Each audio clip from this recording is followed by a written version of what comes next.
जानते हो, ये जो भगवान की चर्चा में आप लोग आए हो, ये साधारण बात नहीं है।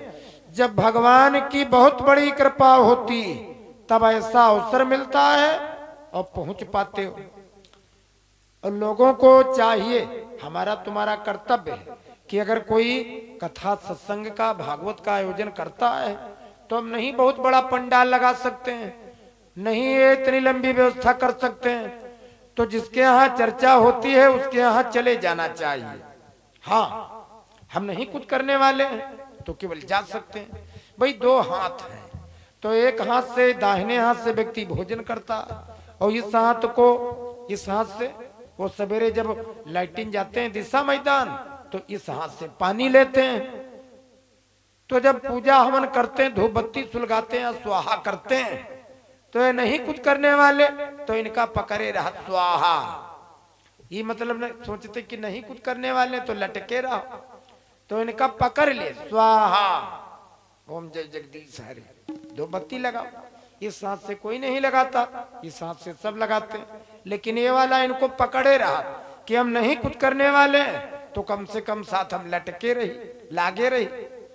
तो लगने का मतलब यही है कि कोई आदमी अगर श्रेष्ठ काम करता है, वो ज्यादा अपनी सामर्थ्य नहीं, क्षमता नहीं है, तो जितना बन पड़े उतना काम करना चाहिए, उसमें सहयोग देना चाहिए, समय दान देना चाहिए और कुछ धन का सहयोग करना चाहिए।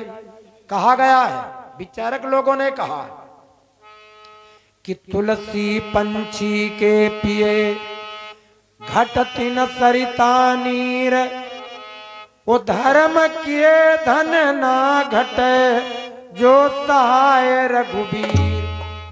धर्म का काम करने से द्रव्य कम नहीं पड़ता, धा से धन और धा से धर्म। तो धा वाला जो धन है, वो धा वाला जो धन धर्म में लगाता तो उसका धर्म में लगाने से धन बढ़ता। और हमारी मत मानिए ना, हम ये नहीं कहते कि हमारी बात मानो, आप प्रत्यक्ष विचार कर लो। जिस कुएं में पानी भरा जाएगा, रोज निकाला जाएगा, उस कुएं में पानी कम नहीं पड़ता, और जिस कुएं का पानी कोई भरते नहीं, निकालते नहीं, उसमें बदबू हो जाती, उसमें काई पड़ जाती, उसमें गंदगी पैदा हो जाती। तो जिस घर से धर्म के काम में धन नहीं निकलता, तो जानते हो उसमें अपवित्रता आ जाती, उसमें विकार पैदा हो जाते हैं, वो सब लोग अन्याय के काम में धन लगाने लगते हैं। ये बात सिद्ध है। दो मुट्ठी अन्न लो, गेहूं ले लो 2 मुट्ठी, और 1 मुट्ठी जमीन पर फेंक दो, और 1 मुट्ठी गेहूं एक टिफिन में, कटोरदान में भर करके, डिब्बे में भर करके टाण के ऊपर रख दो, और 1 साल के बाद में चेक कर लो, जो जमीन पर तुमने फेंक दिए थे तो धरती माता ने वो फिर वापस कर दिए, फिर बिरवा पैदा हो जाएंगे, उनमें फिर तमाम बालियां लगेंगी। और जो डिब्बे में भर करके रख दोगे कंप्लीट सुरक्षित, वो जानते हो वो गर्द बन जाएंगे, आटा बन जाएंगे, उसको घुन खा जाएंगे, दीमक लग जाएगी। तो ये बिल्कुल प्रकृति सिद्ध बात है। ये बात आप देखिए, धरती माता को जो आप अर्पण करोगे वो धरती माता तुमको फिर दे देंगी, और जो सोचोगे कि खर्च न होने पावे वो अपने आप समूल में नष्ट हो जाता। तो भक्त लोगों ने कहा है, और गोस्वामी जी का भाव है कि अति हरि कृपा जाहि पर होई, पाव देतया मार्ग कोई।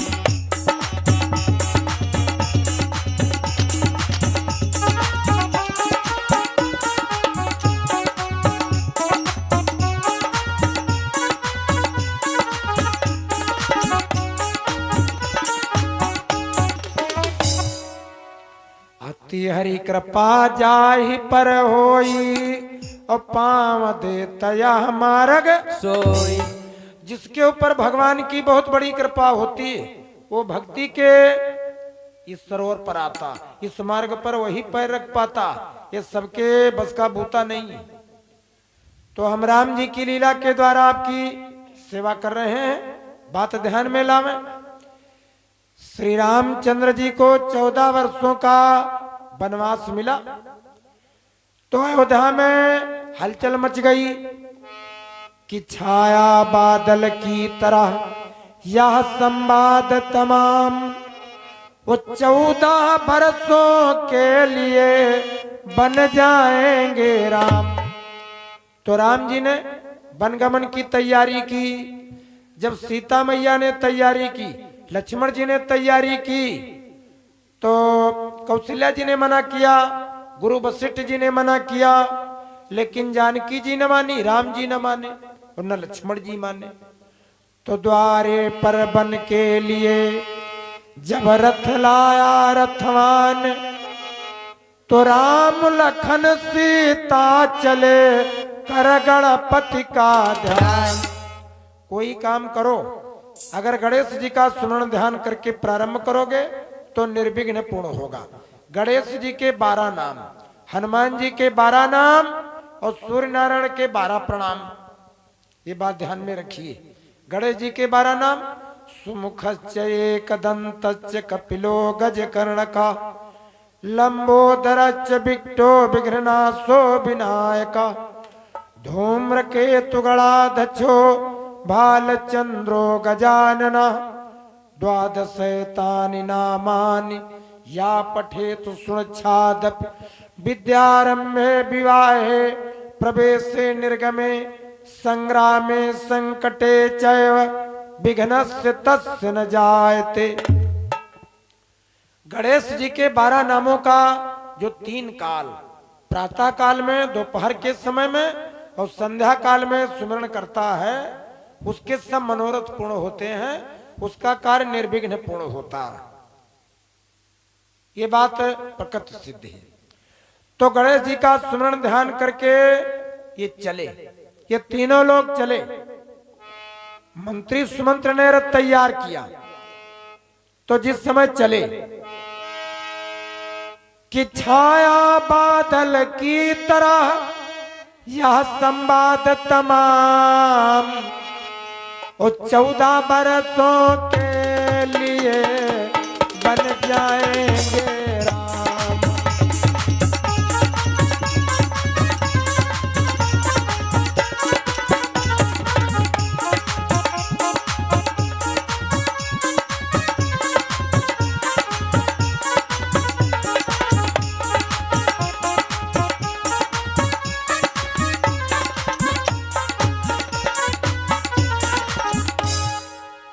वशिष्ठ जी के मुंह से निकला कल्याण मस्त और दशरथ जी के मुंह से बात निकली बेटा चिरंजीवी हो। दशरथ जी रोते रोते बोले, जब उनकी आंखें खुली तो उन्होंने रोते रोते कहा कि श्री राम, हमारे जैसा कुटिल आत्मा वाला पिता इस भूतल पर और नहीं होगा, और हे बेटा श्री राम, तुम्हारे जैसा कोई आज्ञाकारी पुत्र इस भूतल पर अब और मानो नहीं होने वाला। तुम धन्य हो, अपने माता पिता की आज्ञा का पालन करके जा रहे हो वन की ओर, तो कल्याण हो।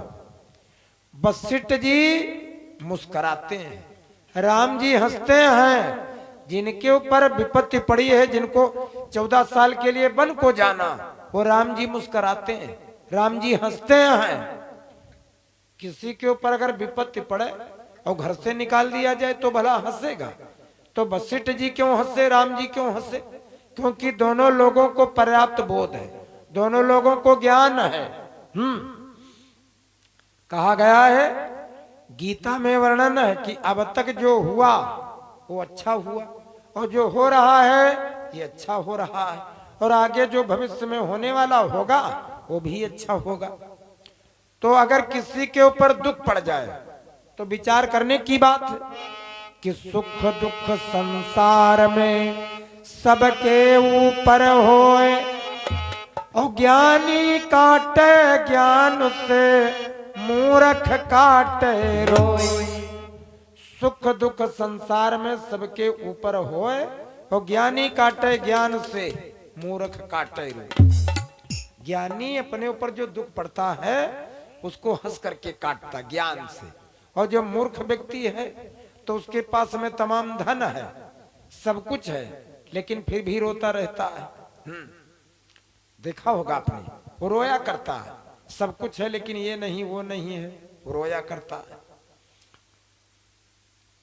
एक गांव में एक चोर आदमी था, चोट्टा, तो पड़ोसी के खेत में घुस जाता है और खूब डट करके गन्ना खाता चूसता है। एक दिन की बात, पड़ोसी गया खेत की तरफ, तो गन्ने में खुरभुर खुरभुर आवाज हो रही थी। तो उसने सोचा खेत मालिक ने कि इसमें या तो सांड है या तो कोई नील गाय है, लाओ देखें पता करें है क्या। तो अंदर जब गया तो देखा कि ये गन्ना तोड़े और बढ़िया चूस रहे थे। बस पकड़ा इनका हाथ और उनका कान पकड़ा और दे धड़ाधड़ मारना इनको शुरू किया, पीटा कस करके। और मारते मारते पीटते पीटते घसीट ले आए। पड़ोस में एक पड़ोसी था और उसकी 3 बीघा लाही बोई थी सरसों, उसी में पटक पटक करके इनको खूब मारा। उसी खेत में उनको खूब मारा, सरसों वाले में। अब ये जैसे तैसे छूट पाए तो भाग करके घर को आए। अब इनके साथ शर्ट के बटन टूट गए, मिट्टी लगी, नाखूनों के नघोचे बन गए गालों पर, और शर्ट फट गया इनका। अब भाग करके जब घर को आए, बरामदे के पास में बैठे और हाँफ रहे थे, तब तक पत्नी ने देखा, है तुम्हारे सब मिट्टी लगी, ये जहां तहां से खून बह रहा और शर्ट तुम्हारा फटा पड़ा, क्या बात, क्या मामला, हाँफ रहे हो, दौड़ करके आयो, कहा क्या बात क्या। तो कहने लगे देखो ज्यादा चिल्लाओ मत, पड़ोसी के खेत में गन्ना चूसते हुए पकड़े गए हैं और वो चूसते थे खाते थे, आवाज पकड़े मिल गए तो मारा बहुत है। तो घरवाली कहने लगी तुम बहुत बेहया बेशरम आदमी हो, अरे बताओ तुम्हारी चोरी पकड़ी गई और मार पड़ी और ऊपर से तुम हंस रहे हो, मुस्कुराए रहे हो। तो ये कहने लगे रुआवई हुई जिनकी लाही रद्द है, जिनकी सरसों रद्द है, रोना है तो रुआवई हुई, और हमारा तो फायदा हुआ है, हम तो गन्ना चूसते थे तो हमारा कोई ज्यादा खास नुकसान नहीं, तो हम इसलिए हंस रहे हैं। वो कहने लगे कि नुकसान जिनका हुआ है, 3 बीघे सरसों में पीटे गए हैं, तो नुकसान सबसे ज्यादा उनका हुआ, तो रोना हुई रो में। तो सुख दुख संसार में सबके ऊपर होए, और ज्ञानी काटे ज्ञान से, मूर्ख काटे रोए। तो भक्त लोग कहते हैं, भक्त लोग कहते हैं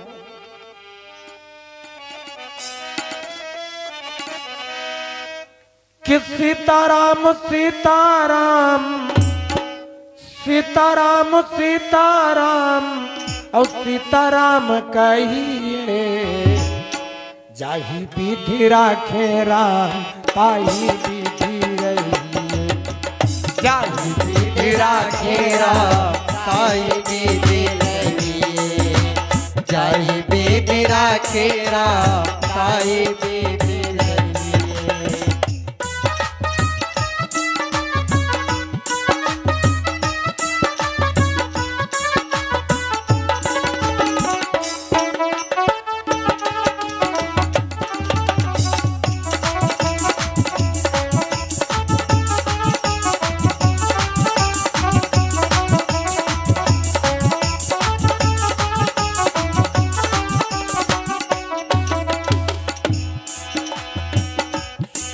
दुख लाभानी, सुख दुख लाभ हानि, सुख दुख लाभानी, सब कुछ सही है, ताहि विधि राखे राम ताहि विधि रहिए, जाहि विधि राखे राम ताहि विधि रहिए।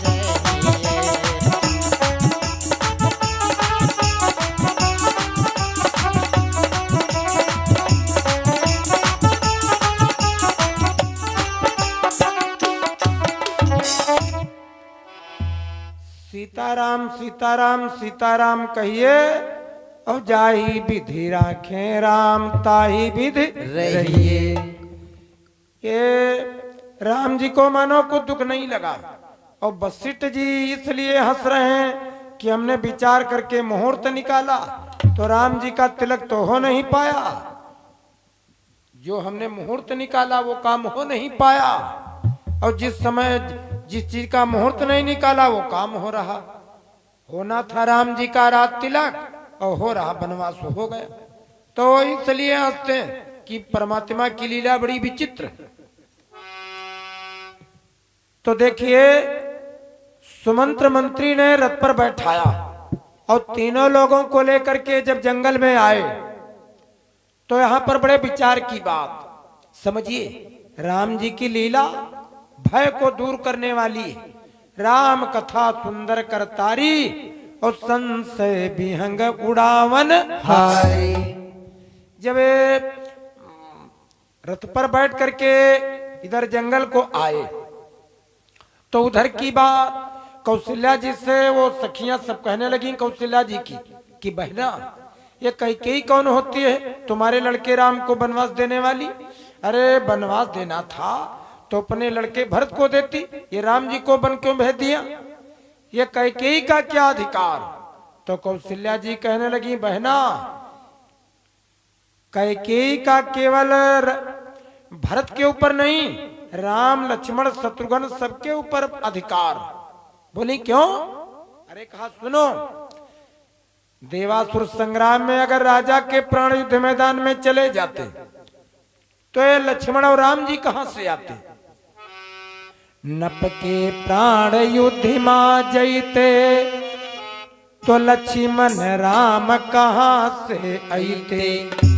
तो जंगल में जब आए, जब जंगल में आए तो ये रथ पर से उतरे, गंगा के किनारे के पास में ये उतरे और सुमंत्र मंत्री जी जब वहां पर रात हो गई तो एक नदी थी तमसा, वो तमसा नदी के किनारे उतरे और सायंकाल के समय में सब लोगों ने नदी के तीर विश्राम किया।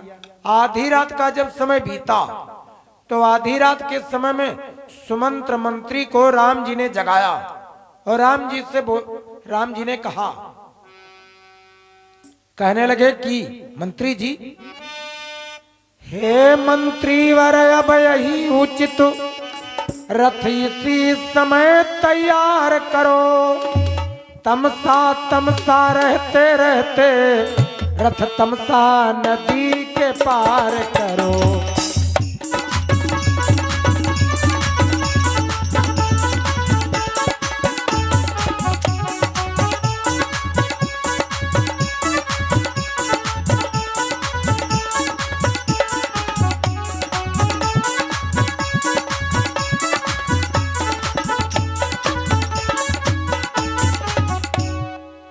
तो सुमंत्र ने कहा कि राघव छो सोता ही छोड़ प्रेमियों को रघुबर का जाना अनुचित है।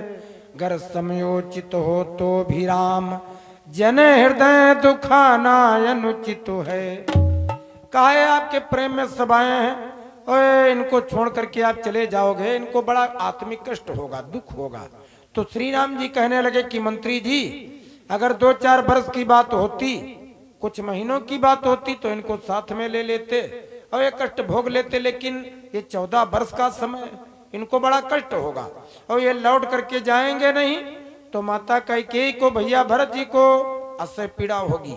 और जब हम चले जाएंगे मिलेंगे नहीं तो ये मजबूरी में अयोध्या को लौट जाएंगे। तो आखिर रथ लाया सचिव लाचारी के साथ, वो राम लखन सीता चले मन में सुमिरी गणनाथ। तो फिर रथ पर सवार हुए और जो अयोध्या के लोग थे उनको सोते हुए छोड़ करके राघव उधर श्रृंगबेरपुर की तरफ जंगल को चल पड़े। अब वहां जब पहुंचे तो सवेरा हुआ